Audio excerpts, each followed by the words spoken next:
वाहिगुरु जी की फतेह। बिघन बिनाशन सोए, बरखा पुन जाचो दीन मनੰ। बहु नीर परै हुए खेत अनੰ। सुन सो बिद कीन मिले तबहि। करतारै नाम जपै सबहि। वाहिगुरु जी का खालसा वाहिगुरु जी की फतेह। गुरु दर ते हाजिर गुरु सवारे खालसा जी, आप जी वडभागे हो जो 8वें पातशाह बाला प्रीतम सतगुरु जिस डिठे सब दुख जाए, इन्हां अजमतां वडियाइयां दे मालिक गुरु हरकृष्ण साहब महाराज जी दे पवित्र चरण छो प्राप्त इतिहासक अस्थान गुरुद्वारा बंगला साहब जी की यात्रा करदियां जुगो जुग अटल छतर चवर तखत दे मालिक धन धन श्री गुरु ग्रंथ साहिब पातशाह महाराज जी दे हजूर मनुखा जीवन दियां घड़ियां नूं सफला कर रहे हो। सतगुरु सारियां दी यात्रा सफल करन। हुण समा है गुरु दरबार दे निजम अनुसार गुरु इतिहास दी चल रही लड़ीवार कथा दा अपनियां मन बिरतियां इकागर करो। रसना पवित्र कर दे एक बार, सारे उच्चारण करो जी सतनाम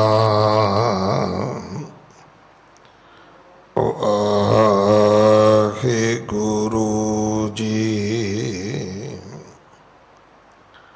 ये इतिहास पहले पातशाह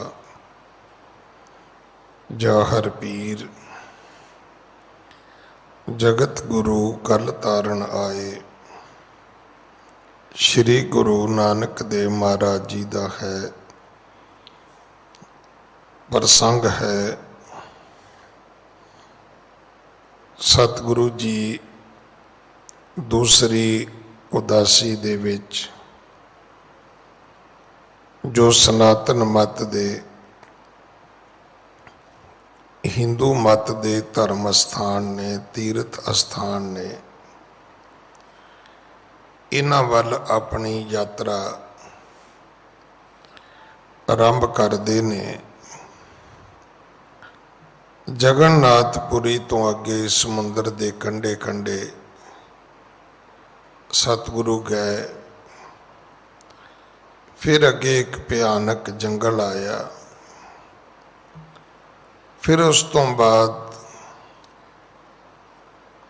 ये दूसरा देश है जिसका नाम मुनाफिक है। भाई वीर सिंह होरां ने इहदे अर्थां विच लिखिया है कि हो सकता है कि यह कोई देश का नां ना होवे। जिहड़े रब तो मुनकर लोग हुंदे ने उन्हां नूं भी मुनाफिक कहंदे ने। भाव वो देश जिस देश दे लोग रब नूं ना मनदे होण तो ऐसे देश सतगुरु गए ने ਜਿੱਥੇ ਕੋਈ ਨਹੀਂ ਸੀ ਜਾਣਦਾ ਕਿ ਰੱਬ ਕੌਣ ਹੈ, ਰੱਬ ਕਿਹੋ ਜਿਹਾ ਹੈ, ਰੱਬ ਕਿੱਥੇ ਹੈ, ਉੱਥੇ ਖੇਤੀਬਾੜੀ ਵਾਸਤੇ ਪਾਣੀ ਨਾ ਤਾਂ ਨਦੀਆਂ ਸਨ ਨਾ ਖੂਹ ਸਨ। ਬਰਸਾਤ ਦੇ ਪਾਣੀ ਨਾਲ, ਮੀਂਹ ਦੇ ਪਾਣੀ ਨਾਲ ਲੋਕਾਂ ਦਾ ਜਨ ਜੀਵਨ ਚੱਲਦਾ ਸੀ। ਜਦੋਂ ਲੋਕਾਂ ਨੂੰ ਪਾਣੀ ਦੀ ਲੋੜ ਪੈਂਦੀ, ਇਕੱਠੇ ਹੋ ਕੇ ਰਾਜੇ ਕੋਲ ਜਾਂਦੇ। ਰਾਜਾ ਕੋਈ ਮੰਤਰ ਪੜ੍ਹਦਾ ਸੀ, ਮੀਂਹ ਪੈ ਜਾਂਦਾ ਸੀ। ਪੁਸ਼ਤ ਦਰ ਪੁਸ਼ਤ ਰਾਜੇ ਦੇ ਇੱਦਾਂ ਹੀ ਚੱਲਦਾ ਰਿਹਾ, ਇੱਥੋਂ ਤੱਕ ਕਿ ਲੋਕ ਪਰਮਾਤਮਾ ਦੀ ਹੋਂਦ ਤੋਂ ਵੀ ਮੁਨਕਰ ਹੋ ਗਏ। ਉਹ ਤਾਂ ਗੁਰੂ ਨਾਨਕ ਸਾਹਿਬ ਨੂੰ ਵੀ ਕਹਿੰਦੇ ਸਨ, ਮਹਾਰਾਜ ਕਦੇ ਕੰਨਾਂ ਨਾਲ ਸੁਣਿਆ ਨਹੀਂ, ਅੱਖਾਂ ਨਾਲ ਵੇਖਿਆ ਨਹੀਂ, ਕੀ ਮੰਨਾਂਗੇ ਤੇ ਉਹਦੇ ਕੋਲੋਂ ਕੀ ਮੰਗਾਂਗੇ। ਇੱਥੇ ਆ ਕੇ ਸਤਿਗੁਰੂ ਜੀ ਨੇ ਬਾਹਰ ਖੇਤਾਂ ਵਿੱਚ ਆਪਣਾ ਡੇਰਾ ਕੀਤਾ, ਆਸਣ ਕੀਤਾ। ਗੁਰੂ ਜੀ ਦੀ ਆਮਦ ਤੋਂ ਬਾਅਦ ਮੀਂਹ ਪੈਣਾ ਬੰਦ ਹੋ ਗਿਆ, ਪ੍ਰਜਾ ਵਿਆਕੁਲ ਹੋ ਗਈ, ਰਾਜਾ ਵੀ ਬਹਿਬਲ ਹੋ ਗਿਆ। ਰਾਜੇ ਦਾ ਜਿਹੜਾ ਤੇਜ ਪ੍ਰਤਾਪ ਸੀ ਉਹ ਖਤਮ ਹੋ ਗਿਆ। ਕਵੀ ਜੀ ਨੇ ਬੜੇ ਸੋਹਣੇ ਸ਼ਬਦ ਲਿਖੇ ਨੇ ਕਿ ਰਾਜੇ ਦੇ ਮੂੰਹ ਦੀ ਰੌਣਕ ਜਿਹੜੀ ਸੀ ਉਹ ਉੱਡ ਗਈ। ਜਿਸ ਖੇਤ ਦੇ ਕੰਢੇ ਸਤਿਗੁਰੂ ਬੈਠੇ ਸਨ, ਉਸ ਖੇਤ ਦਾ ਮਾਲਕ ਬੜੀ ਨਿਰਾਸ਼ਤਾ ਵਿੱਚ, ਉਦਾਸੀ ਵਿੱਚ ਆਪਣੇ ਖੇਤ ਆਇਆ ਤਾਂ ਗੁਰੂ ਜੀ ਨੇ ਪੁੱਛਿਆ ਤਾਂ ਪਤਾ ਲੱਗਿਆ ਕਿ ਨਿਰਾਸ਼ਤਾ ਦਾ ਕਾਰਨ ਮੀਂਹ ਦਾ ਨਾ ਪੈਣਾ। ਤੇ ਗੁਰੂ ਜੀ ਨੇ ਪੁੱਛਿਆ ਵੀ ਪਹਿਲਾਂ ਕਿਵੇਂ ਪੈਂਦਾ ਸੀ? ਕਹਿਣ ਲੱਗੇ ਜੀ ਪਹਿਲਾਂ ਰਾਜਾ ਪਾਉਂਦਾ ਸੀ। ਸਤਿਗੁਰੂ ਕਹਿਣ ਲੱਗੇ ਰਾਜੇ ਨੂੰ ਨਹੀਂ, ਤੁਸੀਂ ਕਰਤਾਰ ਨੂੰ ਸਿਮਰਿਆ ਕਰੋ। ਉਹ ਕਹਿੰਦਾ ਜੀ ਕੌਣ ਕਰਤਾਰ, ਕਿਹੜਾ ਕਰਤਾਰ, ਕਿੱਥੇ ਰਹਿੰਦਾ? ਅੱਖਾਂ ਨਾਲ ਕਦੇ ਵੇਖਿਆ ਕੋਈ ਨਹੀਂ, ਕੰਨਾਂ ਨਾਲ ਕਦੇ ਸੁਣਿਆ ਕੋਈ ਨਹੀਂ, ਪਹਿਲਾਂ ਵਿਖਾਓ। ਸਤਿਗੁਰੂ ਕਹਿਣ ਲੱਗੇ ਵੀ ਤੈਨੂੰ ਕਿਵੇਂ ਵਿਖਾਈਏ? ਦਿਸਿਆ ਤਾਂ ਅੱਜ ਤੱਕ ਉਹ ਰਿਸ਼ੀਆਂ ਮੁਨੀਆਂ ਵੀ ਨੂੰ ਵੀ ਨਹੀਂ ਹੈ। ਕਹਿਣ ਲੱਗਾ ਜੀ ਫਿਰ ਮੈਂ ਕਿਵੇਂ ਮੰਨਾਂ? ਸਤਿਗੁਰੂ ਕਹਿੰਦੇ ਤੈਨੂੰ ਕੁਦਰਤ ਵਿੱਚੋਂ ਰੱਬ ਜਿਹੜਾ ਹੈ ਉਹ ਦਿਸ ਜਾਏਗਾ। ਤੂੰ ਹਲ ਲੈ ਕੇ ਆ, ਬੀਜ ਲੈ ਕੇ ਆ। ਇੱਕ ਵਾਰੀ ਗਿਆ,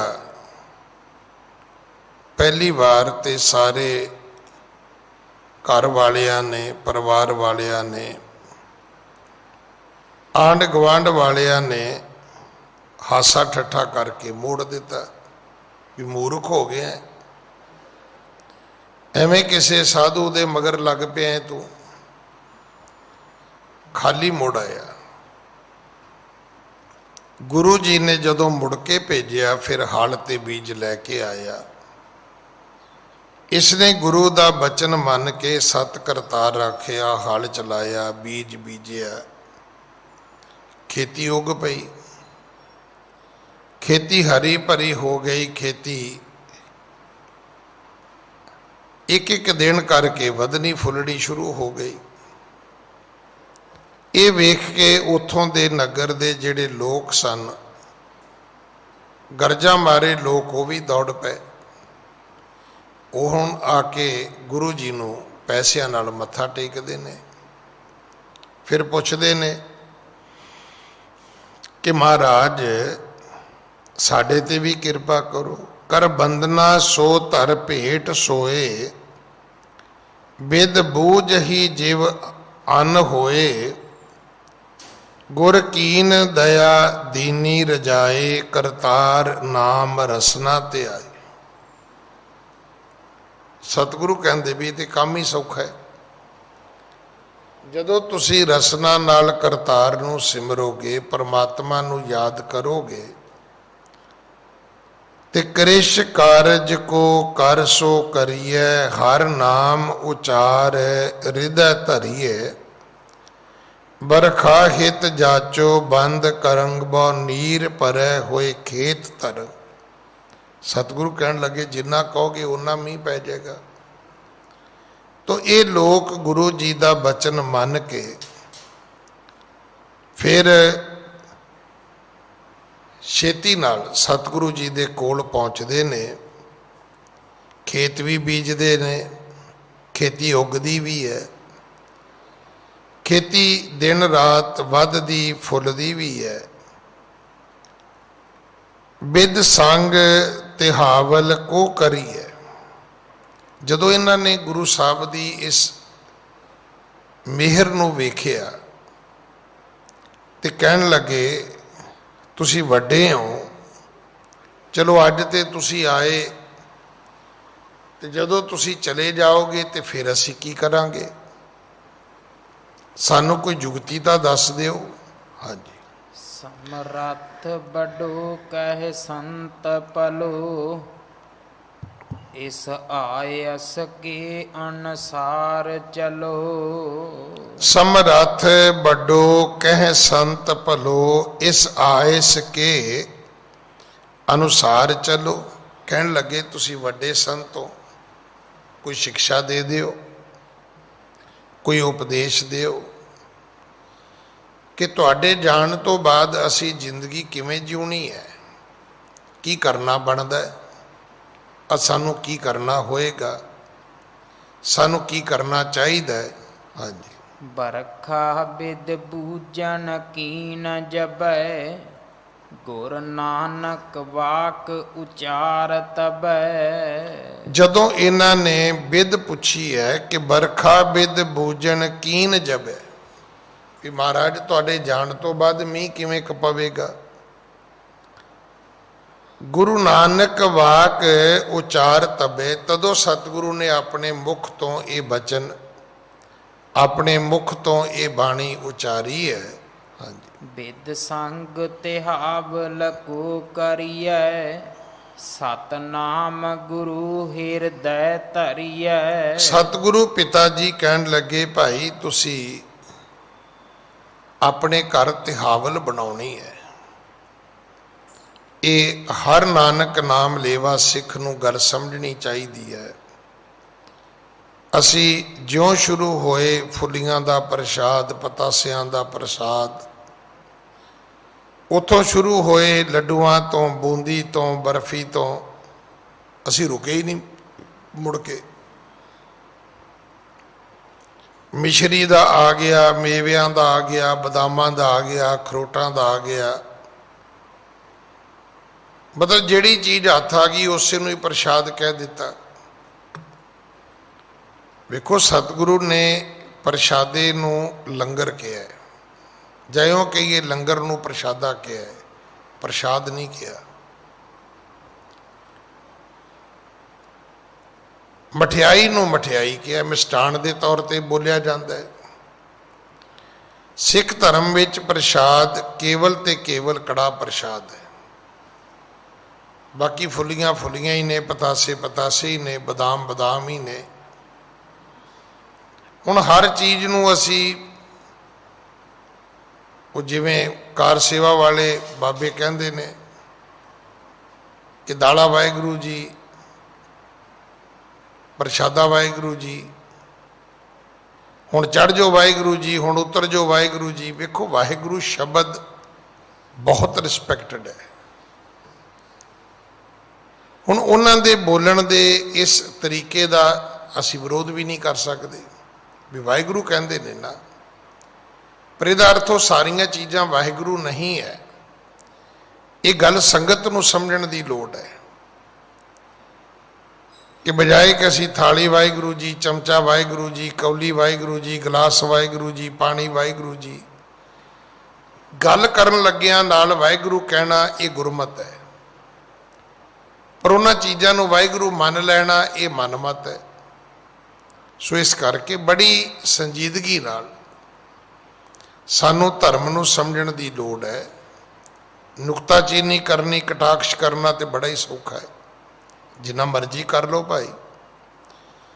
ਗੁਰੂ ਜੀ ਦਾ ਹੁਕਮ ਸੀ ਕਿ ਤੁਸੀਂ ਵਿਦ ਸੰਗ ਤੇ ਹਾਵਲ ਕੋ ਕਰੀਏ, ਤੁਸੀਂ ਕੜਾਹ ਪ੍ਰਸ਼ਾਦ ਬਣਾਉਣਾ ਹੈ। ਹੁਣ ਕੜਾਹ ਪ੍ਰਸ਼ਾਦ ਬਣਾਉਣ ਦੀ ਵਿਧੀ ਹੈ।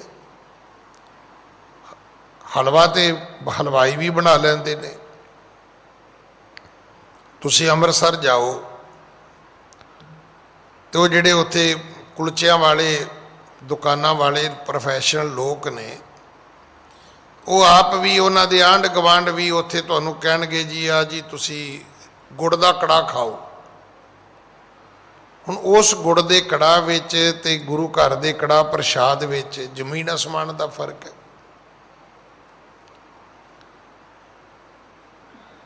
ਉਹ ਟੇਸਟ, ਉਹ ਸਵਾਦ, ਉਹ ਰਸ ਜਿਹੜਾ ਸਤਿਗੁਰੂ ਨੇ ਕੜਾਹ ਪ੍ਰਸ਼ਾਦ ਵਿੱਚ ਪਾਇਆ ਹੈ, ਇਹ ਦੁਨੀਆ ਦੇ ਕਿਸੇ ਗੁੜ ਦੇ ਕੜਾਹ ਚੋਂ ਨਹੀਂ ਪ੍ਰਾਪਤ ਕੀਤਾ ਜਾ ਸਕਦਾ। ਭਾਵੇਂ ਸੂਜੀ ਦਾ ਬਣਾ ਲਓ, ਭਾਵੇਂ ਉਹਦੇ 'ਚ ਮੇਵੇ ਪਾ ਲਓ, ਭਾਵੇਂ ਉਹਦੇ ਵਿੱਚ ਸੌਗੀ ਪਾ ਲਓ, ਭਾਵੇਂ ਉਹਦੇ ਵਿੱਚ ਚਾਰੇ ਮਗਜ਼ ਪਾ ਲਓ ਛਿੱਲ ਕੇ, ਕੀ ਫਰਕ ਪੈਂਦਾ?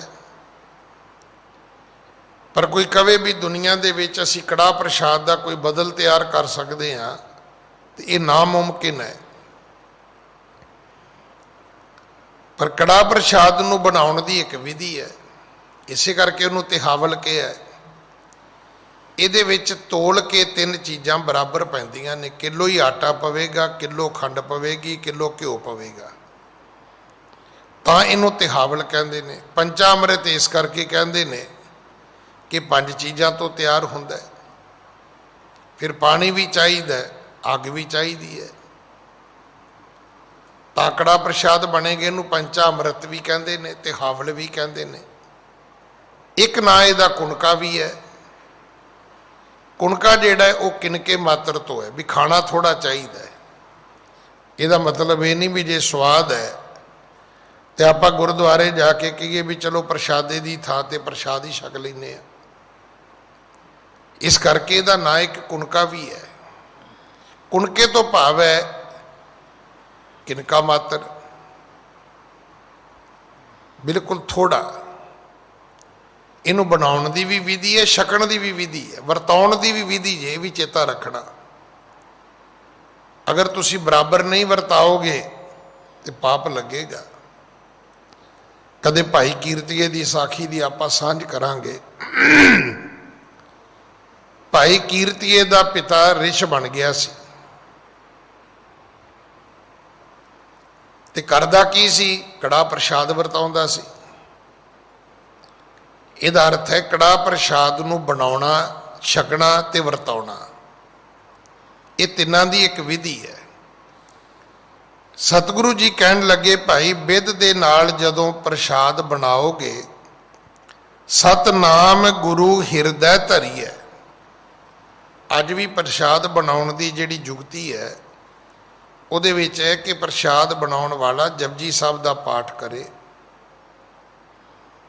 ਇਹ ਨਹੀਂ ਕਿ ਕੰਨਾਂ 'ਚ ਹੈੱਡਫੋਨ ਲਾ ਕੇ ਤੇ ਉਹ ਕਵੇ ਜੀ ਮੈਂ ਕੜਾਹ ਪ੍ਰਸ਼ਾਦ ਬਣਾਉਣਾ ਹੈ। ਜਿਸ ਵਕਤ ਪ੍ਰਸ਼ਾਦ ਬਣਾਉਣਾ ਹੈ ਉਸ ਵੇਲੇ ਬਾਣੀ ਦਾ ਪਾਠ ਵੀ ਕਰਨਾ ਹੈ। ਹਾਂਜੀ। ਸਭ ਸੰਗਤ ਹੋ ਇਕ ਥਾਏ ਜਬੈ, ਘਰ ਬੰਦ ਕਰੋ ਅਰਦਾਸ ਤਬੈ। ਇਸ ਤਰ੍ਹਾਂ ਸਭ ਸੰਗਤ ਹੋ ਇੱਕ ਥਾਏ ਜਬੈ, ਫਿਰ ਜਦੋਂ ਸਾਰੀ ਸੰਗਤ ਇੱਕ ਥਾਂ ਤੇ ਇਕੱਠੀ ਹੋਏਗੀ ਤੇ ਸਾਰੀ ਸੰਗਤ ਹੱਥ ਜੋੜ ਕੇ ਅਰਦਾਸ ਕਰੇ। ਸੰਗਤ ਤੋਂ ਭਾਵ ਕੀ ਹੈ? ਕੇਵਲ ਮੈਂ ਤੇ ਤੂੰ ਨਹੀਂ ਹੈ, ਜਾਂ ਕੇਵਲ ਆਪਾਂ ਨਹੀਂ ਹੈ। ਉਹਦੇ ਵਿੱਚ ਸਭ ਲੋਕ ਨੇ, ਅਮੀਰ ਵੀ ਨੇ, ਗਰੀਬ ਵੀ ਨੇ। ਉਹਦੇ ਵਿੱਚ ਊਚ ਨੀਚ ਸਾਰੇ ਹੀ ਨੇ ਭਾਈ। ਸੰਗਤ ਤਾਂ ਹੀ ਬਣਦੀ ਹੈ। ਇੱਕ ਤਰ੍ਹਾਂ ਦੀ ਕੈਟਾਗਰੀ ਇਕੱਠੀ ਕਰ ਲੋਗੇ, ਉਹ ਸੰਗਤ ਨਹੀਂ ਹੈ। ਜਿਹਦੇ ਵਿੱਚ ਮਨੁੱਖਾਂ ਦੀਆਂ ਸਾਰੀਆਂ ਜਾਤੀਆਂ ਸ਼ਾਮਲ ਹੋ ਜਾਣ, ਉਹ ਸੰਗਤ ਹੈ। ਇਸੇ ਕਰਕੇ ਸੰਗਤ ਦੇ ਉੱਤੇ ਕੋਈ ਪਾਬੰਦੀ ਨਹੀਂ ਹੈ ਕਿ ਕੌਣ ਆ ਸਕਦਾ, ਕੌਣ ਨਹੀਂ ਆ ਸਕਦਾ। ਸੰਗਤ ਦੇ ਵਿੱਚ ਕੋਈ ਪ੍ਰਾਣੀ ਵੀ ਆ ਕੇ ਸ਼ਮੂਲੀਅਤ ਕਰ ਸਕਦਾ ਹੈ। ਜਦੋਂ ਇਸ ਤਰ੍ਹਾਂ ਅਮੀਰ ਗਰੀਬ ਛੋਟੇ ਵੱਡੇ ਸਭ ਇਕੱਠੇ ਹੋ ਕੇ ਰੱਬ ਦੇ ਕੋਲ ਅਰਦਾਸ ਬੇਨਤੀ ਕਰਨਗੇ, ਹਾਂਜੀ, ਬਰਖਾ ਪੁੰਨ ਜਾਚੋ ਦੀਨ ਮਨੰ, ਬਹੁ ਨੀਰ ਪਰੇ ਹੋਏ ਖੇਤ ਅਨੰ। ਫਿਰ ਤੁਸੀਂ ਪਾਣੀ ਮੰਗਣਾ ਹੈ, ਰੱਬ ਨੂੰ ਬੇਨਤੀ ਕਰਨੀ ਵੀ ਪ੍ਰਮਾਤਮਾ ਮੀਂਹ ਪਾ। ਪਰ ਮੀਂਹ ਜਦੋਂ ਮੰਗਣਾ ਹੈ ਤੇ ਦੀਨ ਮਨੰ, ਮਨ ਨਿਮਰਤਾ ਵਾਲਾ ਹੋਣਾ ਚਾਹੀਦਾ ਹੈ। ਹੁਣ ਤੇ ਕਈ ਵਾਰੀ ਤੁਸੀਂ ਅਰਦਾਸ ਕਰਦਿਆਂ ਕਈਆਂ ਨੂੰ ਵੇਖੋਗੇ ਨਾ, ਵਾਹਿਗੁਰੂ ਜੀ, ਵੀ ਦੱਸੋ ਵੀ ਵਾਹਿਗੁਰੂ ਨੂੰ ਦੱਸ ਵੀ ਕਿਸੇ ਕੋਠੇ 'ਚ ਬੰਦ ਜਿਹੜਾ ਤੂੰ ਬਾਹਰ ਕੱਢਣਾ ਹੈ। ਜਿੱਦਾਂ ਆਪਾਂ ਝਗੜਾ ਨਹੀਂ ਕਰਦੇ, ਕਈ ਤੇ ਇਦਾਂ ਬੋਲਦੇ ਨੇ। ਨਹੀਂ, ਦੀਨ ਮਨ, ਬੜੀ ਗਰੀਬੀ ਵਜੇ ਮਨ ਦੇ ਉਸ ਵੇਲੇ ਭਾਵ ਹੋਣੇ ਚਾਹੀਦੇ ਨੇ। ਬੜਾ ਗਰੀਬੜਾ ਜਿਹਾ ਮਨ ਬਣਾ ਕੇ ਜੋਦੜੀਆਂ ਕਰਨੀਆਂ ਨੇ, ਬੇਨਤੀਆਂ ਕਰਨੀਆਂ ਨੇ, ਤਰਲੇ ਕਰਨੇ ਨੇ ਉਹਦੇ ਅੱਗੇ, ਉਹਦੇ ਅੱਗੇ ਜਾਚਨਾ ਕਰਨੀ ਹੈ, ਉਹਦੇ ਅੱਗੇ ਹੱਕ ਪ੍ਰਸਤੀ ਨਹੀਂ ਕਰਨੀ ਕਿ ਤੂੰ ਦਿੰਦਾ ਹੈ ਕਿ ਨਹੀਂ ਦਿੰਦਾ। ਮੈਂ ਤਾਂ ਬਹੁਤ ਵਾਰੀ ਬੇਨਤੀ ਕੀਤੀ ਵੀ ਉਹ ਥਾਣੇਦਾਰ ਲੱਗ ਗਿਆ ਸਬਜ਼ੀ ਵੇਚਣ, ਆਲੂ ਲੈ ਲਓ, ਗੰਢੇ ਲੈ ਲਓ, ਤਾਂ ਕਿਸੇ ਨੇ ਕਿਹਾ ਵੀ ਭਰਾਵਾ ਤੂੰ ਘਰ ਹੀ ਮੁੜ ਜਾ, ਚੰਗੀ ਗੱਲ ਹੈ। ਕਿਤੇ ਉਹ ਨਾ ਹੋਵੇ ਘੜੀ ਕੁ ਨੂੰ ਅਗਲੀ ਗੱਲ ਵੀ ਕਹਿ ਦੇ ਵੀ ਲੈਣੇ ਤੇ ਲੈ ਲਓ, ਨਹੀਂ ਤਾਂ ਉਹ ਨਾ ਹੋਵੇ ਮੈਨੂੰ ਲੰਮਾ ਪਾ ਕੇ ਦੇਣੇ ਪੈਣ। ਇਸ ਕਰਕੇ ਅਰਦਾਸ ਕਰਨ ਦੀ ਵੀ ਇੱਕ ਵਿਧੀ ਹੈ। ਅਰਦਾਸ ਕੌਣ ਕਰੇ? ਸੰਗਤ ਕਰੇ। ਹੁਣ ਸੰਗਤ ਦੀ ਵੀ ਇੱਕ ਵਿਧੀ ਹੈ। ਇਹ ਜਿਹੜੀ ਨਾ ਵੀ ਘਰ ਦੇ ਜੀ ਇਕੱਠੇ ਹੋ ਗਏ ਤਾਂ ਆਪਾਂ ਕਹੀਏ ਜੀ ਸੰਗਤ ਹੈ, ਉਹ ਪਰਿਵਾਰ ਹੈ। ਪਰਿਵਾਰ ਦੀ ਅਰਦਾਸ ਦੀ ਆਪਣੀ ਮਹੱਤਤਾ ਹੈ। ਅਰਦਾਸ ਤੇ ਇਕੱਲੇ ਸਿੱਖ ਦੀ ਵੀ ਬਹੁਤ ਹੈ, ਇਕੱਲਾ ਸਿੱਖ ਵੀ ਅਰਦਾਸ ਕਰ ਸਕਦਾ ਹੈ, ਪਰਿਵਾਰਕ ਵੀ ਖਲੋ ਕੇ ਅਰਦਾਸ ਕਰ ਸਕਦਾ ਹੈ। ਪਰ ਸੰਗਤ ਦੀ ਅਰਦਾਸ ਦੀ ਬਹੁਤ ਵੱਡੀ ਮਹੱਤਤਾ ਹੈ। ਮੈਂ ਕੱਲ ਵੀ ਕਥਾ ਦੀ ਸਮਾਪਤੀ ਵੇਲੇ ਬੇਨਤੀ ਕੀਤੀ ਸੀ ਵੀ ਸੰਗਤ ਨੂੰ 21 ਵਿਸਵੇ ਮੰਨਿਆ ਹੈ। ਜਦੋਂ ਗੁਰੂ ਦੀ ਤਾਬਿਆ ਹੋਵੇ ਖਲੋਤੀ ਤਾਂ ਫਿਰ ਉਹਦਾ ਦਰਜਾ ਗੁਰੂ ਨਾਲੋਂ ਇੱਕ ਵਿਸਵਾ ਵੱਧ ਹੈ, ਕਿਉਂਕਿ ਗੁਰੂ ਤੇ ਗਿਆਨ ਦਿੰਦਾ ਹੈ ਤੇ ਸੰਗਤ ਉਸ ਗਿਆਨ ਨੂੰ ਕਮਾਉਣ ਵਾਲੀ ਹੈ। ਵੇਖੋ ਸਤਿਗੁਰੂ ਦੀ ਬਾਣੀ 'ਚ ਲਿਖਿਆ, ਸੱਚੋਂ ਉਰੈ ਸਭ ਕੋ ਉੱਪਰ ਸੱਚ ਅਚਾਰ। ਸੱਚ ਬੋਲਣ ਵਾਲੇ ਨਾਲੋਂ ਵੀ ਜਿਹੜਾ ਸੱਚ ਦੀ ਕਮਾਈ ਕਰਦਾ ਉਹ ਮਹਾਨ ਹੈ, ਉਹ ਵੱਡਾ ਹੈ। ਕਈ ਮੇਰੇ ਵਰਗੇ ਉੱਦਾਂ ਹੀ ਬੈਠੇ, ਮੈਂ ਤਾਂ ਜੀ ਸੱਚ ਬੋਲਦਾ, ਉਹ ਬੋਲਦਾ ਹੀ ਹੈ, ਕਦੇ ਸੱਚ ਕਮਾਉਣਾ ਵੀ ਹੈ।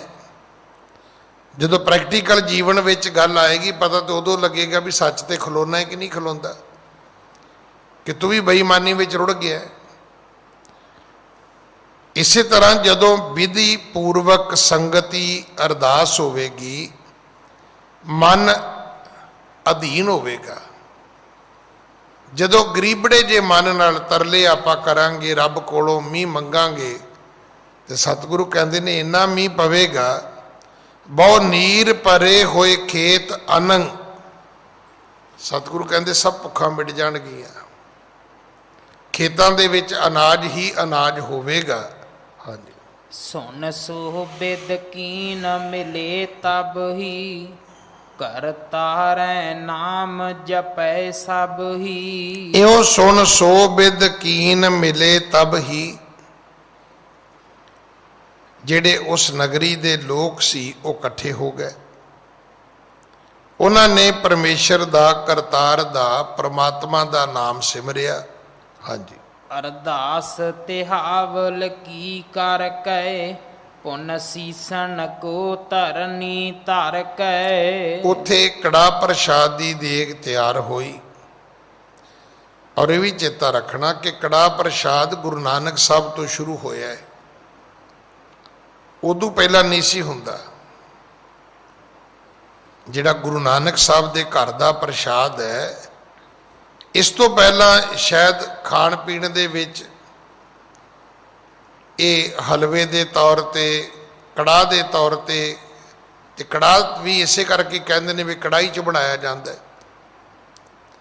ਇਹਦਾ ਜਿਹੜਾ ਨਾਂ ਕੜਾਹ ਹੈ ਨਾ, ਉਹ ਵੀ ਇਸੇ ਕਰਕੇ ਹੈ ਕਿ ਇਹਨੂੰ ਤਿਆਰ ਕੜਾਹੀ ਦੇ ਵਿੱਚ ਕੀਤਾ ਜਾਂਦਾ ਹੈ। ਕੜਾਹੀ 'ਚੋਂ ਬਣੇ ਨੂੰ ਕੜਾਹ ਕਹਿ ਦਿੱਤਾ।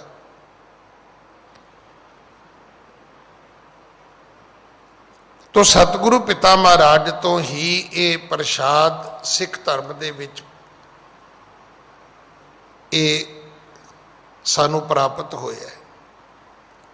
ਇੱਥੋਂ ਦੇ ਜ਼ਿਮੀਂਦਾਰਾਂ ਨੇ ਦੇਗ ਬਣਾਈ, ਅਰਦਾਸ ਕੀਤੀ, ਧਰਤੀ ਦੇ ਉੱਤੇ ਸਿਰ ਰੱਖ ਕੇ ਸਾਰਿਆਂ ਨੇ ਪਰਮੇਸ਼ਰ ਨੂੰ ਮੱਥਾ ਟੇਕਿਆ। ਹਾਂਜੀ। ਬਰਖਾ ਬਹੁ ਜਾਚਨ ਕੀਨ ਸਭੈ, ਘਨ ਘੋਰ ਉਠੇ ਘਨ ਘੋਰ ਤਬੇ। ਸਭ ਨੇ ਮੀਂਹ ਮੰਗਿਆ ਸੀ, ਫਿਰ ਕੀ ਸੀ?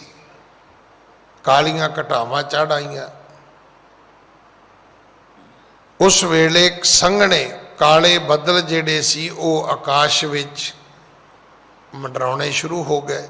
ਹਾਂਜੀ। ਤਹਿ ਕਾਲ ਸੁਬਾਸ਼ਤ ਨੀਰ ਪਰਿਓ, ਸਭ ਦੇਸ਼ ਦੁਕਾਲ ਆਤੰਕ ਹਰਿਓ। ਉਸ ਦੇਸ਼ ਵਿੱਚ ਬੜਾ ਹੀ ਮੀਂਹ ਪਿਆ। ਮੀਂਹ ਇੰਨਾ ਪਿਆ ਕਿ ਜਿਹੜਾ ਦੁਕਾਲ ਸੀ, ਕਾਲ ਅੰਨ ਦੀ ਜਿਹੜੀ ਤੋਟਾ ਸੀ ਉਹ ਖਤਮ ਹੋ ਗਈ। ਆਤੰਕ ਦੇ ਅਰਥ ਨੇ ਡਰ। ਜਿਵੇਂ ਅਸੀਂ ਆਤੰਕਵਾਦੀ ਕਹਿੰਦੇ ਕਿਸੇ ਨੂੰ, ਆਤੰਕਵਾਦੀ ਤੋਂ ਭਾਵ ਹੈ ਡਰ ਦੇਣ ਵਾਲਾ। ਜਿਹੜਾ ਕਾਲ ਦਾ ਆਤੰਕ ਸੀ, ਡਰ ਸੀ, ਉਹ ਖਤਮ ਹੋ ਗਿਆ। ਹਰਿਓ। ਹਾਂਜੀ।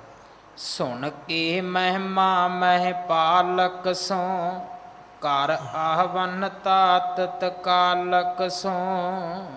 ਸੋ ਕਿੱਥੇ ਹੈ?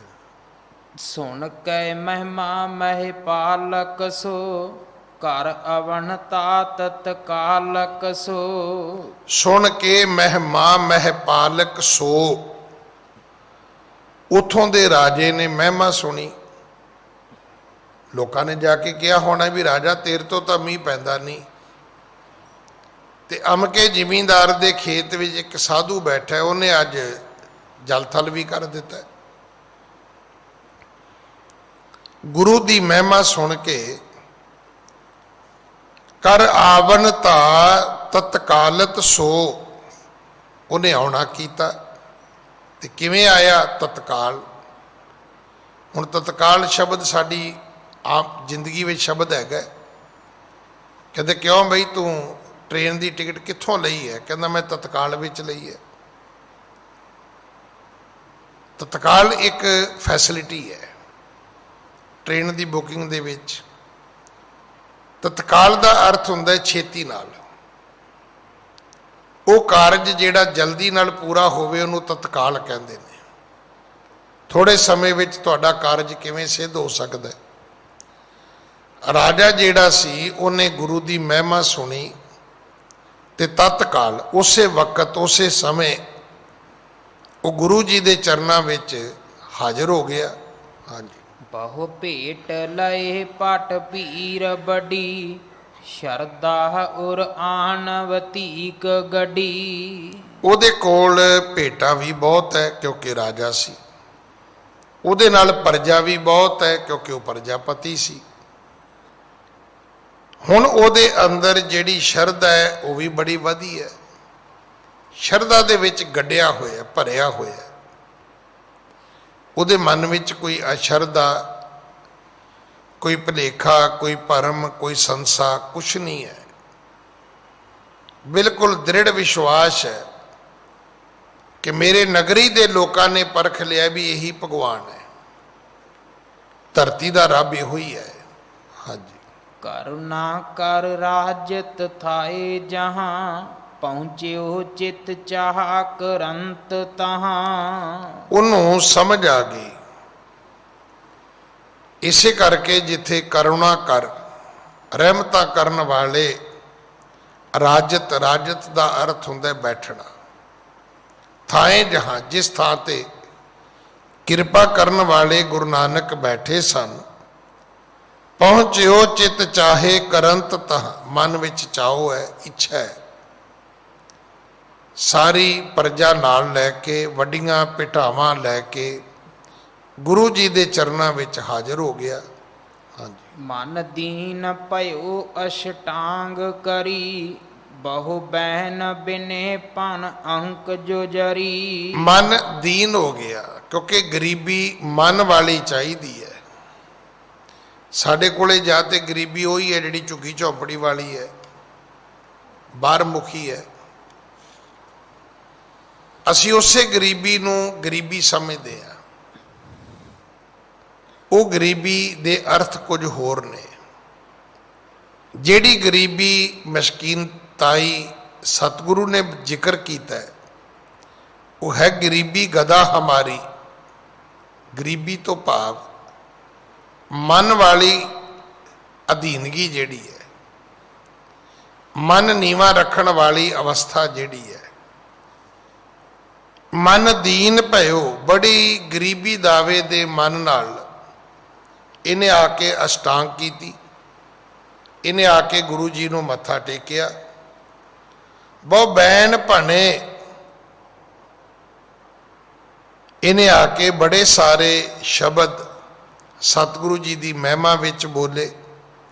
ਹਾਂਜੀ। ਤੁਮ ਸੰਤ ਸੰਪੂਰਨ ਜੋਤ ਕਲਾ, ਉਪਦੇਸ਼ ਦਿਜੈ ਨਿਜ ਹੋਏ ਭਲਾ। ਕਹਿਣ ਲੱਗਾ ਜੀ ਤੁਸੀਂ ਪੂਰਨ ਸੰਤ ਹੋ ਤੇ ਕੋਈ ਉਪਦੇਸ਼ ਮੈਨੂੰ ਵੀ ਦਿਓ, ਮੇਰੀ ਪ੍ਰਜਾ ਨੂੰ ਤਾਂ ਬੜੇ ਦਿੱਤੇ ਨੇ, ਕਿ ਮੇਰਾ ਵੀ ਭਲਾ ਹੋ ਜਾਏ। ਕੋਈ ਐਸਾ ਵਚਨ ਕੋਈ ਮੇਰੀ ਝੋਲੀ ਵਿੱਚ ਵੀ ਪਾਓ। ਹਾਂਜੀ। ਅਨਜਾਨ ਪਣੇ ਮੈਂ ਦੇਸ਼ ਸਬੈ, ਕਰਤਾਰ ਨ ਜਾਣੈ ਕੌਣ ਕਬੈ। ਕਹਿਣ ਲੱਗਾ ਜੀ ਅਸੀਂ ਅਣਜਾਣ, ਮੈਂ ਵੀ ਅਣਜਾਣ, ਮੇਰੇ ਦੇਸ਼ ਦੀ ਪ੍ਰਜਾ ਵੀ ਅਣਜਾਣ।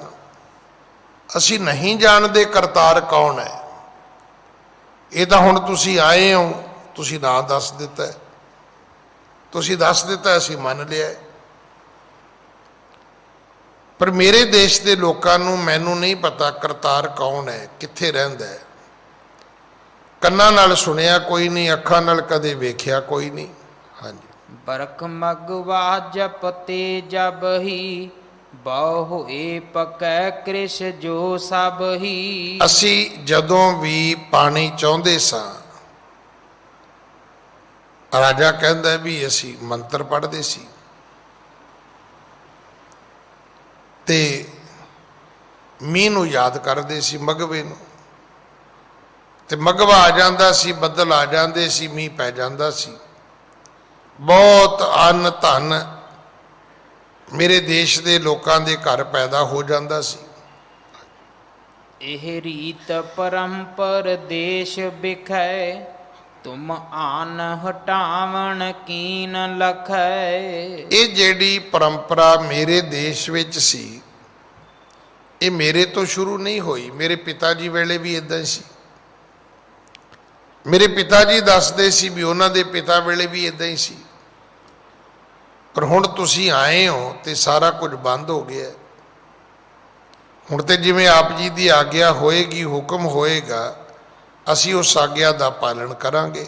ਹਾਂਜੀ। ਅਬ ਜੋ ਬਿਦ ਦੇਹੋ ਬਤਾਏ ਹਮੈ, ਮਿਲ ਸੋ ਕਰ ਹੀ ਅਨਸਾਰ ਸੋ ਮੈਂ। ਕਹਿਣ ਲੱਗਾ ਜੀ ਹੁਣ ਅਗਲੀ ਵਿਧੀ ਤੁਸੀਂ ਦੱਸ ਦਿਓ, ਮੇਰੀ ਪ੍ਰਜਾ ਵੀ ਕਰੇਗੀ, ਮੈਂ ਵੀ ਕਰਾਂਗਾ, ਪਾਬੰਦ ਹੋਵਾਂਗੇ ਸਾਰੇ। ਅਸੀਂ ਤੁਹਾਡੀ ਮਰਿਆਦਾ ਦੇ ਵਿੱਚ ਰਵਾਂਗੇ, ਤੁਹਾਡੇ ਉਪਦੇਸ਼ਾਂ ਦੇ ਵਿੱਚ ਰਵਾਂਗੇ, ਤੁਹਾਡੀ ਬਾਣੀ ਦੇ ਹੁਕਮਾਂ ਨੂੰ ਅਸੀਂ ਕਮਾਵਾਂਗੇ, ਮੈਂ ਵੀ ਕਮਾਵਾਂਗਾ, ਮੇਰੀ ਪ੍ਰਜਾ ਵੀ ਕਮਾਵੇਗੀ। ਜਿਹ ਤੇ ਸੁਖ ਪਾਵੈ ਲੋਕ ਸਬੈ, ਪਰ ਲੋਕੈ ਲੋਕੈ ਹੋਇ ਅਬੈ। ਜਿਹ ਤੇ ਸੁਖ ਪਾਵੈ ਲੋਕ ਸਬੈ, ਜਿਸ ਰੀਤੀ ਨਾਲ, ਮਰਿਆਦਾ ਨਾਲ, ਜਿਸ ਉਪਦੇਸ਼ ਦੇ ਨਾਲ ਮੇਰੇ ਦੇਸ਼ ਦੇ ਲੋਕ ਸੁਖ ਪਾਉਣ, ਸੁਖ ਪ੍ਰਾਪਤ ਕਰਨ, ਆਪ ਜੀ ਕਿਰਪਾ ਕਰੋ। ਪਰ ਲੋਕੈ ਲੋਕੈ ਹੋਇ ਅਬੈ, ਤੇ ਉਹ ਸੁਖ ਲੋਕ ਵਿੱਚ ਵੀ ਹੋਣ, ਪਰ ਲੋਕ ਵਿੱਚ ਵੀ ਹੋਣ। ਇਹ ਨਹੀਂ ਵੀ ਇੱਥੇ ਤੇ ਠੀਕ ਠਾਕ ਹੈ ਤੇ ਅੱਗੇ ਸਾਰੇ ਦੁੱਖ ਹੀ ਦੁੱਖ ਹੋਣ। ਨਹੀਂ, ਲੋਕ ਦੇ ਤੇ ਪਰਲੋਕ ਦੇ ਸੁੱਖ ਕਿਵੇਂ ਹੋ ਸਕਦੇ ਨੇ? ਆਪ ਜੀ ਕਿਰਪਾ ਕਰੋ, ਦੱਸੋ। ਹਾਂਜੀ। ਲਖ ਕੇ ਮਹਿਮਾ ਗਰਵੀ ਤੁਮਰੀ, ਮਤ ਹੋਏ ਰਹੀ ਦਿੜਤਾ ਹਮਰੀ। ਤੁਹਾਡੀ ਇਸ ਗਰਵੀ ਮਤ ਨੂੰ ਵੇਖ ਕੇ ਅਸੀਂ ਸਾਰੇ ਤੁਹਾਡੀ ਇਸ ਮਤ ਦੇ ਅਧੀਨ ਹੋ ਗਏ ਹਾਂ। ਗਰਵੀ ਤੋਂ ਅਰਥ ਹੁੰਦਾ ਭਾਰੀ। ਤੁਹਾਡੀ ਵੱਡੀ ਮਤ, ਭਾਰੀ ਮਤ, ਇਸ ਵਿਵੇਕ ਨੂੰ ਵੇਖ ਕੇ ਅਸੀਂ ਫੈਸਲਾ ਕਰ ਲਿਆ ਕਿ ਸਭ ਲੋਕ ਤੁਹਾਡੇ ਅਧੀਨ ਰਹਾਂਗੇ। ਮਤ ਹੋਏ ਰਹੀ ਦ੍ਰਿੜਤਾ ਹਮਰੀ। ਸਾਡੀ ਮਤ ਨੇ ਇਸ ਗੱਲ ਨੂੰ ਮੰਨ ਲਿਆ, ਕਬੂਲ ਲਿਆ। ਜਿਵੇਂ ਸਤਿਗੁਰੂ ਦੀ ਬਾਣੀ ਚ ਆਉਂਦਾ ਹੈ ਨਾ ਕਿ ਤੂੰ ਸਮਰੱਥ ਵੱਡਾ, ਮੇਰੀ ਮਤ ਥੋਰੀ ਰਾਮ। ਹਾਂਜੀ। ਸ਼ਰਦਾ ਭਰ ਵਾਕ ਸੁਣੇ ਜਬ ਹੀ, ਪਦ ਪਾਹੁਲ ਦੇਤ ਭਏ ਤਬ ਹੀ। ਸ਼ਰਦਾ ਭਰ ਵਾਕ ਸੁਣੇ ਜਬ ਹੀ। ਗੁਰੂ ਜੀ ਨੇ ਰਾਜੇ ਦੇ ਵਾਕ ਸੁਣੇ, ਬੜੇ ਸ਼ਰਧਾ ਵਾਲੇ ਸਨ, ਬੜੇ ਸਿਦਕ ਭਰੋਸੇ ਵਾਲੇ ਸਨ, ਬੜੇ ਪਿਆਰ ਵਾਲੇ ਸਨ। ਤਾਂ ਸਤਿਗੁਰੂ ਜੀ ਨੇ ਉਸ ਨੂੰ ਪਦ ਪਾਹੁਲ ਦੇਤ ਭਏ ਤਬ ਹੀ, ਪਹਿਲਾਂ ਉਹਨੂੰ ਚਰਨ ਪੌਲ ਦਿੱਤੀ। ਸਤਿਗੁਰੂ ਜੀ ਨੇ ਰਾਜੇ ਨੂੰ ਆਪਣਾ ਸਿੱਖ ਬਣਾਇਆ।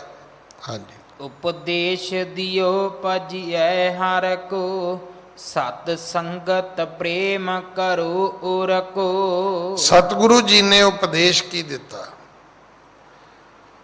ਪਿਆਰ ਕਰਨਾ ਹੈ ਰੱਬ ਨੂੰ, ਤੇ ਸੰਗਤ ਵਿੱਚ ਬੈਠ ਕੇ ਸਿਮਰਨਾ ਹੈ। ਇਹਦਾ ਅਰਥ ਇਹ ਹੈ ਕਿ ਗੁਰੂ ਕਾ ਸਿੱਖ ਸੰਗਤ ਤੋਂ ਬਿਨਾ ਸਿੱਖ ਨਹੀਂ ਰਹਿ ਸਕਦਾ। ਅੱਜ ਇਹ ਘਾਟ ਤੁਹਾਨੂੰ ਬਿਲਕੁਲ ਨਜ਼ਰ ਆਏਗੀ, ਖਾਸ ਕਰਕੇ ਜਿਹੜੇ ਸਾਡੇ ਮੁਖੀਏ ਲੋਕ ਨੇ ਉਹ ਤੁਹਾਨੂੰ ਸੰਗਤ ਵਿੱਚ ਨਹੀਂ ਮਿਲਣਗੇ।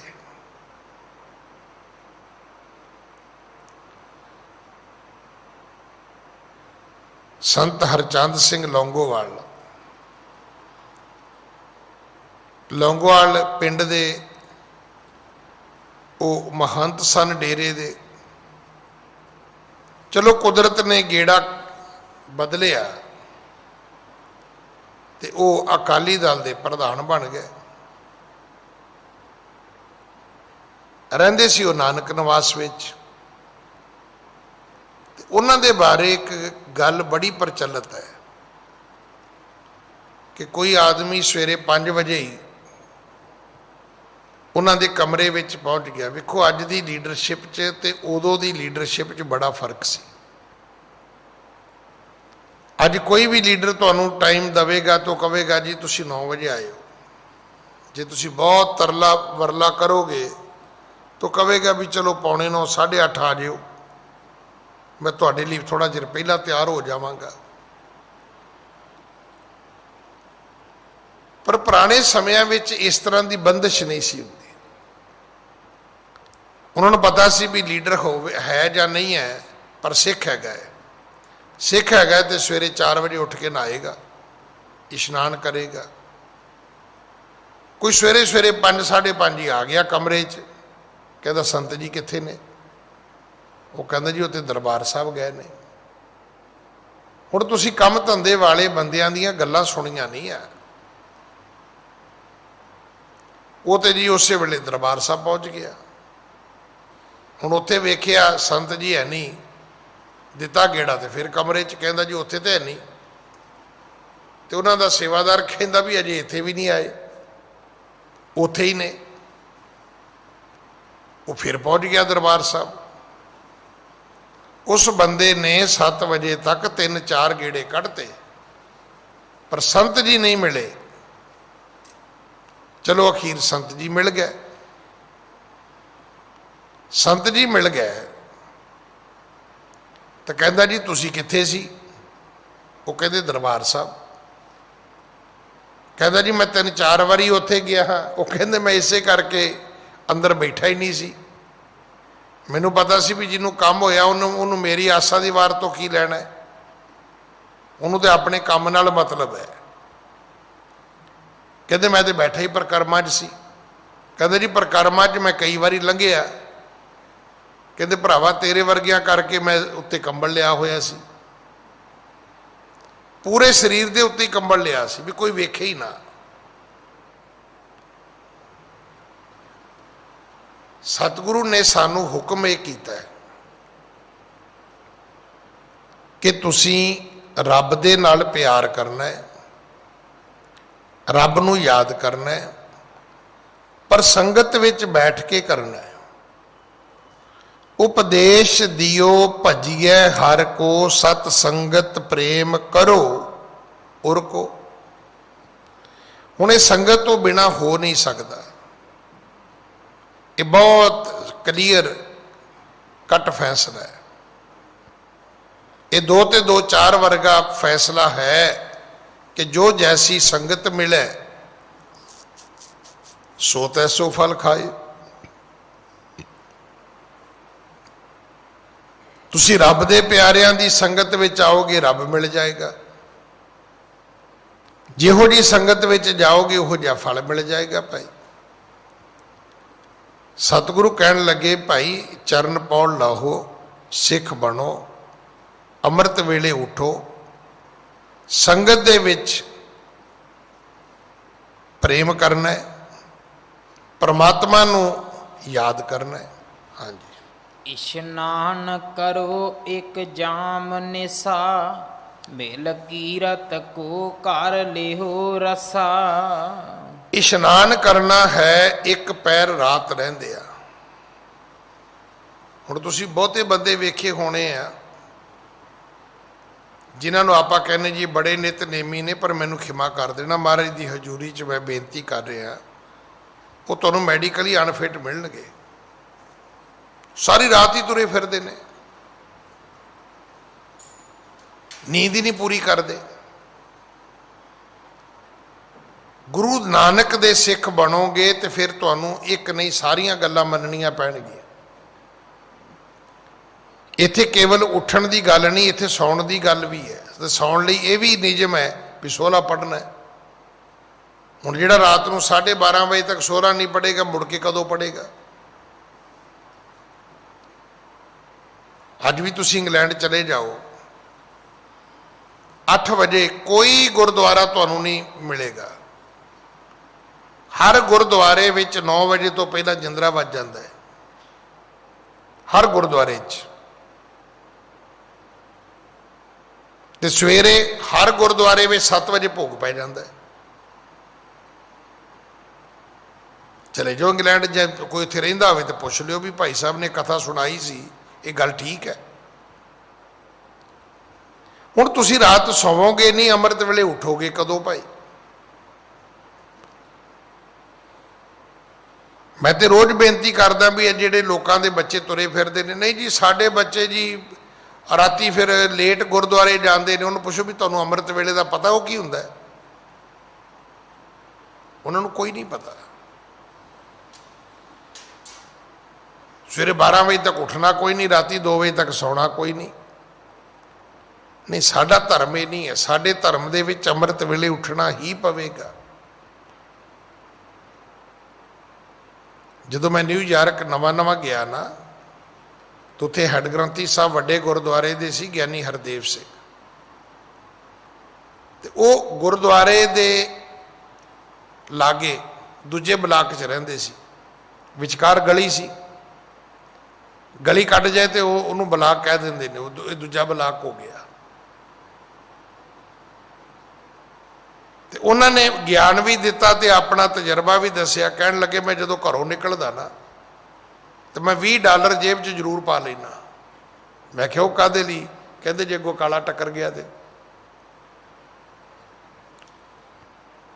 जे काला टक्कर गया तो उन्हें क्योंकि साड़ी एक मजबूरी भी है ना भी सानू अंग्रेजी नहीं आती, उन्होंने पंजाबी नहीं आती। उन्होंने करना मनी मनी मनी मनी, तो जे $20 फड़ा दोगे तो गया, ना फड़ाओगे तो 2 घसुन मार के जाएगा भी सवेरे सवेरे भुखा नंगा ही तुरया फिरदा है। उत्थे कोई मुल्क ऐसा नहीं जिथे सवेरे 4 बजे प्रकाश नहीं हुंदा। 7 ਵਜੇ ਸਵੇਰੇ ਭੋਗ ਪੈ ਜਾਂਦਾ ਹੈ। ਰਿਚਮੰਡ ਹਿੱਲ ਚਲੇ ਜਾਓ, ਸਨ ਹੋਜੇ ਚਲੇ ਜਾਓ, ਜਿਹੜੇ ਮਰਜ਼ੀ ਇਤਿਹਾਸਕ, ਉੱਥੇ ਇਤਿਹਾਸਕ ਗੁਰਦੁਆਰੇ ਤੇ ਨਹੀਂ ਹੈਗੇ, ਪਰ ਉੱਥੇ ਜਿੰਨੇ ਪੁਰਾਤਨ ਗੁਰਦੁਆਰੇ ਨੇ, ਕਈ 100-100 ਸਾਲ ਪੁਰਾਣੇ ਵੀ ਨੇ। ਕਿਉਂ ਭੋਗ ਪੈਂਦਾ? ਕਿਉਂਕਿ ਲੋਕਾਂ ਨੇ ਕੰਮ ਤੇ ਜਾਣਾ ਦੇ। ਸਾਡੇ ਤੇ ਇੱਥੇ ਵਿਹਲੀ ਦੁਨੀਆ ਹੈ, ਇੱਥੇ ਤਾਂ 9 ਵਜੇ ਤੋਂ ਵੀ ਅਗਲੇ ਕਹਿੰਦੇ ਜੀ ਹੋਰ ਲੇਟ ਕਰ ਲਓ ਤੁਸੀਂ। ਉੱਥੇ ਲੋਕਾਂ ਨੇ ਕੰਮਾਂ ਤੇ ਜਾਣਾ ਹੁੰਦਾ ਹੈ। ਤੇ ਸਤਿਗੁਰੂ ਦੇ ਘਰ ਦਾ ਸਿਧਾਂਤ ਕੀ ਹੈ? ਪਹਿਲਾ ਹੈ ਕਿਰਤ ਕਰਨੀ। ਪਹਿਲਾ ਸਿਧਾਂਤ ਗੁਰਦੁਆਰੇ ਜਾਣਾ ਨਹੀਂ ਹੈ, ਪਹਿਲਾ ਸਿਧਾਂਤ ਹੈ ਕਿਰਤ ਕਰਨੀ। ਦੂਜਾ ਨਾਮ ਜਪਣਾ ਹੈ, ਤੀਜਾ ਵੰਡ ਛਕਣਾ ਹੈ। ਹੁਣ ਜੇ ਕਿਰਤ ਵੀ ਕਰਨੀ ਹੈ ਤੇ ਫਿਰ ਨਾਮ ਤਾਂ ਭਾਈ ਅੰਮ੍ਰਿਤ ਵੇਲੇ ਹੀ ਜਪਣਾ ਪਊਗਾ। ਦਿਨ ਦਾ ਵੇਲਾ ਤੇ ਕਿਰਤ ਦਾ ਵੇਲਾ ਹੈ। ਇਸ ਕਰਕੇ ਸਤਿਗੁਰੂ ਨੇ ਉਸ ਰਾਜੇ ਨੂੰ ਸਮਝਾਇਆ ਕਿ ਵੇਖ ਰਾਜਾ, ਇੱਕ ਪੈਰ ਰਾਤ ਰਹਿੰਦਿਆਂ ਇਸ਼ਨਾਨ ਕਰਨਾ ਹੋਏਗਾ। ਮਿਲ ਕੀਰਤ ਕੋ ਕਰ ਲਿਹੋ ਰਸਾ। ਤੇ ਫਿਰ ਆਪਸ ਵਿੱਚ ਮਿਲ ਬੈਠ ਕੇ ਜਦੋਂ ਬਾਣੀ ਪੜ੍ਹੋਗੇ, ਵੇਖੋ ਤੁਸੀਂ ਇਕੱਲੇ ਪਾਠ ਕਰੋਗੇ ਉਹਦਾ ਆਨੰਦ ਕੁਝ ਹੋਰ ਹੋਏਗਾ। ਸੰਗਤ ਵਿੱਚ ਬਹਿ ਕੇ ਜਦੋਂ ਬਾਣੀ ਪੜ੍ਹੋਗੇ ਉਹਦਾ ਆਨੰਦ ਹੀ ਕੁਝ ਹੋਰ ਹੋਏਗਾ। ਇਹ ਸੰਗਤ ਦਾ ਇੱਕ ਬਹੁਤ ਵੱਡਾ ਪੁੰਨ ਫਲ ਹੈ। ਹਾਂਜੀ।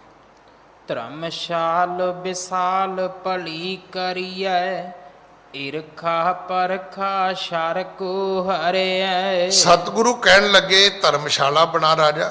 ਕਹਿਣ ਲੱਗਾ ਜੀ ਲਓ। ਪਰ ਅਗਲੀ ਗੱਲ ਵੇਖੋ ਕਿੱਡੀ ਕਮਾਲ ਦੀ ਗੱਲ ਹੈ। ਈਰਖਾ ਪਰਖਾ ਸ਼ਰ ਕੋ ਹਰਿਐ। ਸਤਿਗੁਰੂ ਕਹਿੰਦੇ ਪਰ ਇਹਦੇ ਨਾਲ ਹੋਰ ਕੀ ਕਰਨਾ ਹੈ? ਕਹਿੰਦੇ ਈਰਖਾ ਨਹੀਂ ਕਰਨੀ, ਕਠੋਰਤਾ ਨਹੀਂ ਕਰਨੀ, ਛਲ ਨਹੀਂ ਕਰਨਾ। ਇੱਥੇ ਹੁੰਦਾ ਹੀ ਇਹ ਕੁਝ ਹੈ। ਗੁਰਦੁਆਰੇ ਚੋਂ ਗੁਰਦੁਆਰਾ ਨਿਕਲ ਆਉਂਦਾ ਹੈ। ਬਹੁਤੇ ਗੁਰਦੁਆਰੇ ਈਰਖਾ ਵਿੱਚ ਆ ਕੇ ਬਣੇ ਨੇ ਕਿ ਇੱਕ ਪ੍ਰਧਾਨਗੀ ਤੋਂ ਹਾਰ ਗਿਆ, ਉਹਨੇ ਨਵਾਂ ਗੁਰਦੁਆਰਾ ਬਣਾ ਲਿਆ। ਗੁਰਦੁਆਰੇ ਵਿੱਚ ਈਰਖਾ ਨਹੀਂ ਹੋਣੀ ਚਾਹੀਦੀ। ਗੁਰਦੁਆਰਾ ਤਾਂ ਹੀ ਗੁਰਦੁਆਰੇ ਜਿਹੜੇ ਨੇ ਉੱਥੋਂ ਰੱਬ ਕਿਉਂ ਨਹੀਂ ਮਿਲਦਾ ਸਾਨੂੰ? ਕਿਉਂਕਿ ਉੱਥੇ ਈਰਖਾ, ਕਠੋਰਤਾ, ਛਲ, ਧੋਖੇ, ਫਰੇਬ, ਮੇਰੇ ਵਰਗੇ ਬੰਦੇ ਸਾਰੇ ਕੰਮ ਹੀ ਕਰੀ ਜਾਂਦੇ ਨੇ। ਸਤਿਗੁਰੂ ਨੇ ਰਾਜੇ ਨੂੰ ਕਿਹਾ ਵੀ ਇਹ ਚੀਜ਼ਾਂ ਫਿਰ ਉੱਥੇ ਨਹੀਂ ਕਰਨੀਆਂ। ਧਰਮਸ਼ਾਲਾ ਬਣਾਉਣੀ ਹੈ, ਗੁਰਦੁਆਰਾ ਬਣਾਉਣਾ ਹੈ। ਹਾਂਜੀ। ਸਤ ਸ਼ੀਲ ਸੰਤੋਖ ਸ਼ਿਮਾ ਧਰਨੀ, ਹਰ ਲੋਹ ਲਪਤਾ ਕਰੁਣਾ ਕਰਨੀ। ਉੱਥੇ ਸਤ ਚਾਹੀਦਾ ਹੈ, ਸੰਤੋਖ ਚਾਹੀਦਾ ਹੈ, ਖਿਮਾ ਚਾਹੀਦੀ ਹੈ। ਉੱਥੇ ਸ਼ੀਲ ਸੁਭਾਅ ਚਾਹੀਦਾ ਹੈ, ਠੰਡਾ। ਫਿਰ ਸਤਿਗੁਰੂ ਜੀ ਕਹਿਣ ਲੱਗੇ ਉੱਥੇ ਲਾਲਚ ਦਾ ਤਿਆਗ ਹੋਣਾ ਚਾਹੀਦਾ ਹੈ। ਹਰ ਲੋਲ ਪਤਾ ਕਰੁਣਾ ਕਰਨੀ। ਉੱਥੇ ਲਾਲਚ ਨਹੀਂ ਕਰਨਾ, ਸਗੋਂ ਦਇਆ ਕਰਨੀ ਹੈ। ਲੋਲਪਤਾ ਨੂੰ ਛੱਡ ਕੇ ਦਇਆ ਦੇ ਵਿੱਚ ਆਉਣਾ ਹੈ, ਖਿਮਾ ਦੇ ਵਿੱਚ ਆਉਣਾ ਹੈ। ਕਿਸੇ ਤੇ ਤਰਸ ਕਰਨਾ ਹੈ, ਕਿਸੇ ਤੇ ਦਇਆ ਕਰਨੀ ਹੈ, ਕਿਸੇ ਦੀ ਮਦਦ ਕਰਨੀ ਹੈ। ਹਾਂਜੀ। ਚੱਛ ਹੀਰ ਸ਼ੁਦਾ ਤੁਰ ਦੇ ਅਸਨਾ, ਨਗ ਨੰਗ ਨਰ ਕੋ ਦੀਜੀਐ ਬਸਨਾ। ਜਦੋਂ ਤੁਸੀਂ ਇਹ ਵੇਖੋ ਅੱਖਾਂ ਨਾਲ, ਕੋਈ ਭੁੱਖਾ ਹੈ ਉਹਨੂੰ ਰੋਟੀ ਦਿਓ, ਕੋਈ ਨੰਗਾ ਹੈ ਉਹਨੂੰ ਕੱਪੜਾ ਦਿਓ। ਧਰਮ ਇਹ ਹੈ। ਗੁਰਦੁਆਰਾ ਬਣਾ ਲਿਆ ਜੀ ਤੇ ਮੁੜ ਕੇ ਪਾਰਟੀਆਂ ਬਣਾ ਲਈਆਂ ਜੀ, ਫਿਰ ਲੜਨਾ ਸ਼ੁਰੂ ਕਰ ਦਿੱਤਾ ਜੀ। ਤੇ ਤੁਸੀਂ ਕੀ ਕਹੋਗੇ ਵੀ ਕਲੋਨੀ 'ਚ ਪੁੰਨ ਹੋਇਆ ਕਿ ਪਾਪ ਹੋਇਆ? ਪਾਪ ਹੋ ਗਿਆ। ਚੰਗੀ ਭਲੀ ਕਲੋਨੀ ਸੀ। ਪਹਿਲਾਂ ਗੁਰਦੁਆਰਾ ਬਣਾ ਲਿਆ, ਮੁੜ ਕੇ 2 ਧੜੇ ਬਣਾ ਲਏ। ਉੱਥੇ ਰੋਜ਼ ਹੀ ਪੁਲਿਸ ਆਉਣੀ ਸ਼ੁਰੂ ਹੋ ਗਈ, ਰੋਜ਼ ਹੀ ਡਾਂਗ ਸੋਟਾ ਖੜਕਣਾ ਸ਼ੁਰੂ ਹੋ ਗਿਆ। ਤੇ ਚੰਗਾ ਨਹੀਂ ਸੀ ਵੀ ਉੱਥੇ ਗੁਰਦੁਆਰਾ ਹੁੰਦਾ ਹੀ ਨਾ। ਹੁਣ ਉਹ ਗੁਰਦੁਆਰੇ ਕਰਕੇ ਲੜਦੇ ਨੇ ਆਪਸ, ਜ਼ਮੀਨ ਕਰਕੇ ਨਹੀਂ ਲੜਦੇ, ਕੋਈ ਪਾਣੀ ਕਰਕੇ ਨਹੀਂ ਲੜਦਾ, ਕੋਈ ਖੇਤੀ ਕਰਕੇ ਨਹੀਂ ਲੜਦਾ, ਕੋਈ ਫੈਕਟਰੀ ਕਰਕੇ ਨਹੀਂ ਲੜ ਰਿਹਾ, ਕੋਈ ਦੁਕਾਨ ਕਰਕੇ ਨਹੀਂ ਲੜ ਰਿਹਾ। ਲੈ ਦੱਸੋ, ਗੁਰਦੁਆਰੇ ਕਰਕੇ ਲੜੀ ਜਾਂਦੇ ਆ। ਜੇ ਗੁਰਦੁਆਰਾ ਬਣਾਉਣਾ ਹੈ ਤੇ ਲੜਾਈ ਨਹੀਂ ਕਰਨੀ, ਤੇ ਜੇ ਲੜਾਈਆਂ ਕਰਨੀਆਂ ਨੇ ਤੇ ਗੁਰਦੁਆਰਾ ਬਿਲਕੁਲ ਨਹੀਂ ਬਣਾਉਣਾ ਚਾਹੀਦਾ। ਸਤਿਗੁਰੂ ਜੀ ਕਹਿਣ ਲੱਗੇ ਉੱਥੇ ਈਰਖਾ ਨਹੀਂ ਹੋਣੀ ਚਾਹੀਦੀ, ਛਲ ਕਠੋਰਤਾ ਨਹੀਂ ਹੋਣੀ ਚਾਹੀਦੀ, ਉੱਥੇ ਸਤ, ਉੱਥੇ ਠੰਡਕਤਾ, ਉੱਥੇ ਸੰਤੋਖ ਖਿਮਾ ਹੋਣੀ ਚਾਹੀਦੀ ਹੈ, ਉੱਥੇ ਲਾਲਚ ਨਹੀਂ ਹੋਣਾ ਚਾਹੀਦਾ, ਉੱਥੇ ਦਇਆ ਹੋਣੀ ਚਾਹੀਦੀ ਹੈ। ਉੱਥੇ ਜਦੋਂ ਵੀ ਤੁਸੀਂ ਕਿਸੇ ਨੂੰ ਭੁੱਖਾ ਵੇਖੋ ਤੇ ਉਹਨੂੰ ਭੋਜਨ ਦਿਓ, ਨੰਗਾ ਵੇਖੋ ਤੇ ਉਸ ਨੂੰ ਕੱਪੜਾ ਦਿਓ। ਨਗਨ ਨਰ ਕੋ ਦੀਜੀਐ ਬਸਣਾ, ਨੰਗੇ ਨੂੰ ਬਸਤਰ ਤੇ ਭੁੱਖੇ ਨੂੰ ਰੋਟੀ। ਇਹ ਗੁਰਦੁਆਰੇ ਦਾ ਸਿਧਾਂਤ ਹੈ। ਹਾਂਜੀ। ਮਿਲ ਸੰਤਨ ਕਾਲ ਬਤੀਤ ਕਰੋ, ਭਵ ਸਾਗਰ ਕੋ ਨਿਰਸੰਸ ਤਰੋ। ਇਸ ਕਰਕੇ ਜਦੋਂ ਵੀ ਕੋਈ ਸੰਤ ਮਿਲੇ ਤੇ ਉਹਦੇ ਨਾਲ ਸਮਾਂ ਬਤੀਤ ਕਰੋ, ਉਹਦੀ ਸੰਗਤ ਕਰੋ ਭਾਈ। ਜਦੋਂ ਤੁਸੀਂ ਰੱਬ ਦੇ ਪਿਆਰਿਆਂ ਦੀ ਸੰਗਤ ਕਰੋਗੇ ਤਾਂ ਨਿਰਸੰਦੇਹ ਕੋਈ ਸੰਸਾ ਨਹੀਂ, ਇਸ ਭਵ ਸਾਗਰ ਨੂੰ ਪਾਰ ਕਰ ਜਾਓਗੇ। ਇਹ ਗਰੰਟੀ ਹੈ ਕਿ ਮੁਕਤੀ ਮਿਲੇਗੀ ਮਿਲੇਗੀ।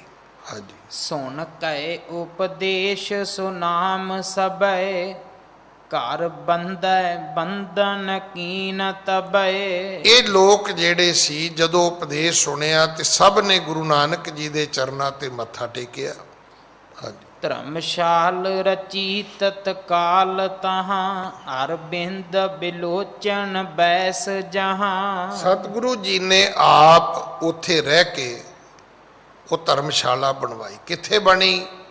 ਜਿੱਥੇ ਸਤਿਗੁਰੂ ਬੈਠੇ ਸਨ, ਉਸੇ ਖੇਤ ਦੇ ਕੋਨੇ ਤੇ, ਉਸੇ ਖੇਤ ਦੀ ਨੁੱਕਰ ਤੇ, ਉਸੇ ਖੇਤ ਦੇ ਬਾਹਰਲੇ ਵਾਲੇ ਪਾਸੇ ਸਤਿਗੁਰੂ ਦੇ ਰਹਿੰਦਿਆਂ ਰਹਿੰਦਿਆਂ ਰਾਜੇ ਨੇ ਧਰਮਸ਼ਾਲਾ ਬਣਵਾ ਦਿੱਤੀ। ਹਾਂਜੀ। ਗੁਣ ਖਾਨ ਇਸੋ ਉਪਕਾਰ ਕਰਿਓ, ਕਰਤਾਰ ਭਜੇ ਸਭ ਦੇਸ਼ ਤਰਿਓ। ਗੁਣਾਂ ਦੀ ਖਾਨ ਗੁਰੂ ਨਾਨਕ ਨੇ ਇਹ ਪਰਉਪਕਾਰ ਕਰ ਦਿੱਤਾ। ਜਿਹੜੇ ਲੋਕ ਰੱਬ ਨੂੰ ਛੱਡ ਕੇ ਕੀਰਤਨ ਪੂਜਾ ਵਿੱਚ ਲੱਗੇ ਸੀ, ਉਹ ਕਰਤੇ ਦੀ ਪੂਜਾ ਵਿੱਚ ਲੱਗ ਗਏ। ਉਹਨਾਂ ਨੂੰ ਚਰਨ ਪੌਲ ਵੀ ਮਿਲ ਗਈ, ਸੰਗਤ ਵੀ ਮਿਲ ਗਈ, ਧਰਮਸ਼ਾਲਾ ਵੀ ਮਿਲ ਗਈ, ਤੇ ਸੇਵਾ ਦੇ, ਸਿਮਰਨ ਦੇ, ਧਰਮ ਦੇ ਸ਼ੁਭ ਗੁਣ ਵੀ ਮਿਲ ਗਏ। ਜਿਹੜੇ ਜੀਵਨ ਵਿੱਚ ਦੋਸ਼ ਔਗਣ ਸੀ ਉਹ ਸਾਰੇ ਹੀ ਖਤਮ ਹੋ ਗਏ। ਜਦੋਂ ਗੁਰੂ ਜੀ ਨੇ ਕਿਹਾ ਵੀ ਈਰਖਾ ਕਰਨੀ ਨਹੀਂ, ਜਦੋਂ ਗੁਰਦੁਆਰੇ ਨਹੀਂ ਕਰੋਗੇ ਤੇ ਕੀ ਘਰ ਜਾ ਕੇ ਕਰੋਗੇ? ਹੋਮਵਰਕ ਥੋੜਾ ਹੈ ਕੋਈ ਵੀ ਚਲੋ ਜੀ ਗੁਰਦੁਆਰੇ ਨਹੀਂ ਕੀਤੀ ਤੇ ਘਰ ਚੱਲ ਕੇ ਕਰ ਲਾਂਗੇ। ਜਦੋਂ ਗੁਰਦੁਆਰੇ ਨਹੀਂ ਕਰੋਗੇ ਤੇ ਘਰ ਵੀ ਨਹੀਂ ਹੋ ਪਾਏਗੀ। ਘਰ ਈਰਖਾ ਕਰਦੇ ਕਰਦੇ ਕੀ ਗੁਰਦੁਆਰੇ ਆ ਕੇ ਆਪਾਂ ਇੱਕ ਦੂਜੇ ਨੂੰ ਮਿਲ ਪਵਾਂਗੇ? ਫਿਰ ਆਪਾਂ ਨਹੀਂ, ਫਿਰ ਅਸੀਂ ਇੱਕ ਦੂਜੇ ਤੋਂ ਪਾਸਾ ਵਟਾਂਗੇ ਭਾਈ। ਇੱਦਾਂ ਸਤਿਗੁਰੂ ਨੇ ਧਰਤੀ ਨੂੰ ਜੰਨਤ ਬਣਾਇਆ ਸੀ। ਅੱਜ ਸਮਾਂ ਸਮਾਪਤ ਹੈ। ਸਤਿਗੁਰੂ ਕਿਰਪਾ ਕਰਨ ਅਗਲੀ ਕਥਾ ਆਪਾਂ ਕੱਲ ਗੁਰੂ ਕੀ ਗੋਦ ਵਿੱਚ ਬੈਠ ਕੇ ਸੁਣੀਏ। ਭੁੱਲਾਂ ਬਖਸ਼ੋ ਜੀ, ਫਤਿਹ ਬੁਲਾਓ। ਵਾਹਿਗੁਰੂ ਜੀ ਕਾ ਖਾਲਸਾ, ਵਾਹਿਗੁਰੂ ਜੀ ਕੀ ਫਤਿਹ।